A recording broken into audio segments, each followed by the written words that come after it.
Assalamualaikum warahmatullahi wabarakatuh. Perkenalkan, nama saya Anasiti Nurjana dari kelas MJ 604 S1 Manajemen. Pada kesempatan kali ini saya akan mempresentasikan hasil observasi lapangan untuk mata kuliah Business Communication dengan judul Pola Komunikasi pada Bagian Planning PT Citra Bina Madujaya. Penempatan operasional di Factory PT Diamond International Indonesia. Dalam presentasi kali ini, saya akan menjelaskan bagaimana pola komunikasi yang terjadi pada bagian planning, media komunikasinya yang digunakan, permasalahan yang terjadi, serta bagaimana penyelesaian masalahnya.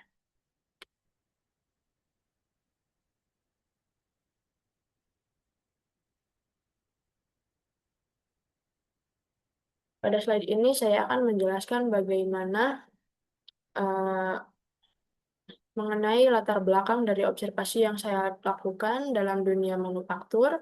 Komunikasi itu sangat penting karena bukan hanya barang yang harus berjalan dengan baik, tetapi informasi juga harus tetap tersampaikan dengan jelas.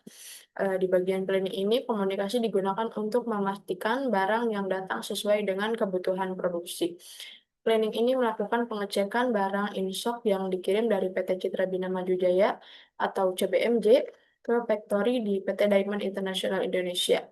Tujuan saya melakukan observasi ini adalah untuk melihat bagaimana pola komunikasi yang digunakan dalam pekerjaan sehari-hari, terutama ketika terjadi masalah, seperti jumlah barang yang tidak sesuai atau adanya perbedaan antara barang fisik dengan dokumen.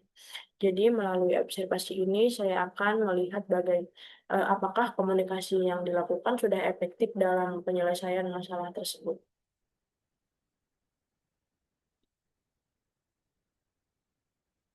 Selanjutnya saya akan menjelaskan mengenai perusahaan yang terjadi di tempat saya melakukan observasi, yaitu PT Citra Bina Maju Jaya atau CBMJ, merupakan supplier, merupakan perusahaan yang bergerak di bidang manufaktur dan supplier komponen sepatu. Salah satu produknya yang ditangani adalah softliner atau insok, yaitu sebagai bagian dalam sepatu yang berfungsi sebagai bantalan atau alas kaki bagian dalam. Pada insok biasanya terdapat informasi seperti logo merek, kode ukuran, dan bentuk atau kontur sesuai dengan model sepatunya. Untuk penempatan operasional saya berada di PT Diamond International Indonesia yang berada di Jatiwangi, Majalengka. Faktori tersebut merupakan pabrik perakitan sepatu. Berikutnya adalah alur kerjasama antara CBMJ dengan Factory Diamond. Pertama, barang dikirim dari CBMJ. Setelah barang sampai di Factory Diamond, barang tersebut diterima oleh bagian planning untuk dilakukan pengecekan. Pengecekan dilakukan dengan cara mencocokkan barang fisik dengan packing list atau surat jalan, atau juga bisa disebut dengan checking card. Yang dicek antara lain yaitu jumlah barang, style atau model, dan kode artikel. Kalau semuanya sesuai, maka barang dapat diproses lebih lanjut. Tetapi kalau ditemukan perbedaan atau isu, biasanya jumlah barang kurang atau style tidak sesuai, maka planning akan melaporkan masalah tersebut dan melakukan koordinasi dengan pihak terkait. Tujuan utamanya adalah supaya masalah bisa diketahui lebih awal dan tidak mengganggu proses produksi. Slide ini menjelaskan hierarki, Mr. Manager, Supervisor, Leader, dan Operator Planning.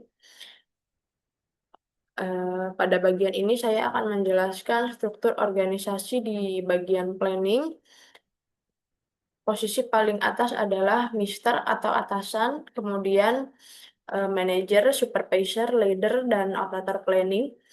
Masing-masing mempunyai tanggung jawab yang berbeda ya. Mister lebih berperan dalam pengambilan keputusan dan tanggung jawab operasional secara keseluruhan. Manajer itu mengatur kegiatan manajerial dan menjadi penghubung dengan pihak lain. Supervisor juga mengawasi pekerjaan sehari-hari dan memastikan kegiatan berjalan sesuai standar. Leader ini memberikan arahan langsung kepada operator, sedangkan operator planning merupakan pihak yang melakukan pekerjaan secara langsung di lapangan seperti mengecek barang, menghitung jumlah in-stock, mencocokkan dokumen, dan membuat laporan.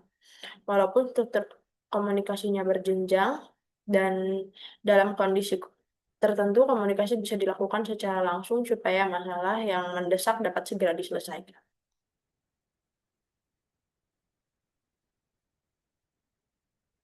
Selanjutnya adalah tugas utama dari bagian planning. Pertama yaitu menerima barang in-stock yang dikirim dari CBMJ ke Factory Diamond.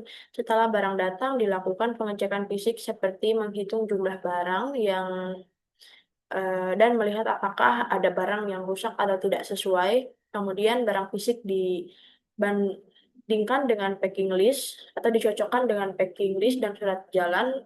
Apabila ditemukan masalah seperti jumlah barang kurang atau kode setel berbeda, maka masalah tersebut langsung dilaporkan ke pihak CPMJ. Selain itu, planning juga membuat laporan pengiriman harian melalui grup WhatsApp. Jika masalah membutuhkan barang pengganti, planning melakukan koordinasi dan follow up dengan pihak CBMG sampai masalah tersebut selesai.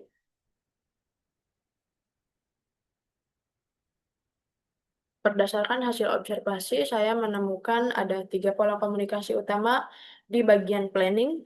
Yang pertama adalah komunikasi atasan dan bawahan. Contohnya, leader memberikan instruksi kepada operator, kemudian operator melaporkan hasil pekerjaan atau masalah kepada leader dan supervisor. Yang kedua adalah komunikasi antar bagian yang setara.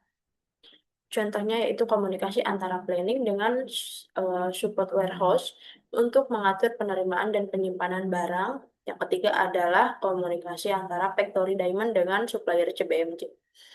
Komunikasi ini dilakukan ketika ada masalah seperti barang kurang, masalah barangnya belum datang atau adanya ketidaksesuaian style dengan aktual barang. Jadi komunikasi di bagian planning tidak hanya berjalan dari atas ke bawah, tetapi juga bisa dari atas ke samping dan ke pihak eksternal perusahaan.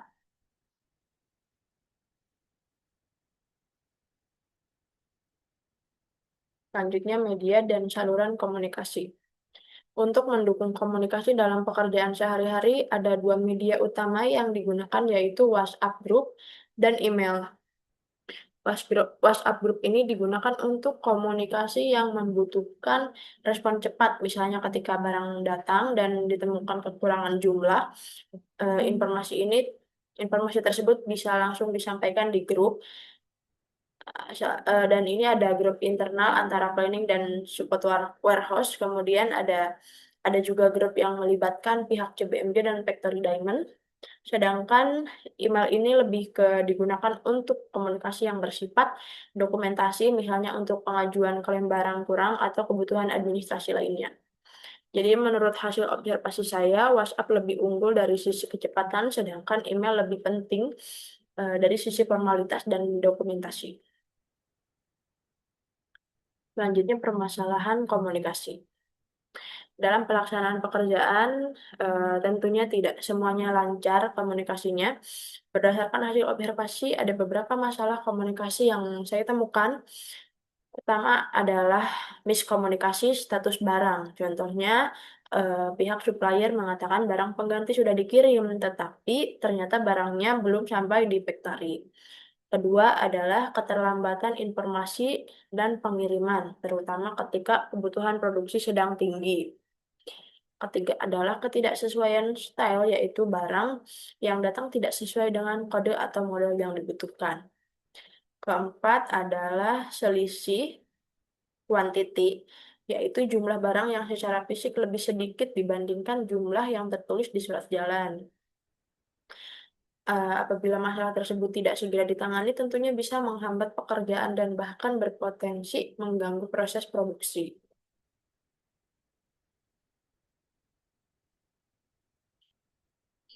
Selanjutnya, dari hasil permasalahan yang ditemukan, terdapat perubahan yang cukup positif dalam komunikasi. Salah satunya setelah adanya koordinator khusus yang membantu menjembatani komunikasi antara Factory Diamond dengan manajemen PBMJ. Dengan adanya koordinator tersebut, laporan masalah bisa mendapatkan respon yang lebih cepat. Dan menurut hasil observasi saya, WhatsApp Group sangat membantu untuk komunikasi yang membutuhkan respon cepat, sedangkan email tetap dibutuhkan untuk dokumentasi secara resmi.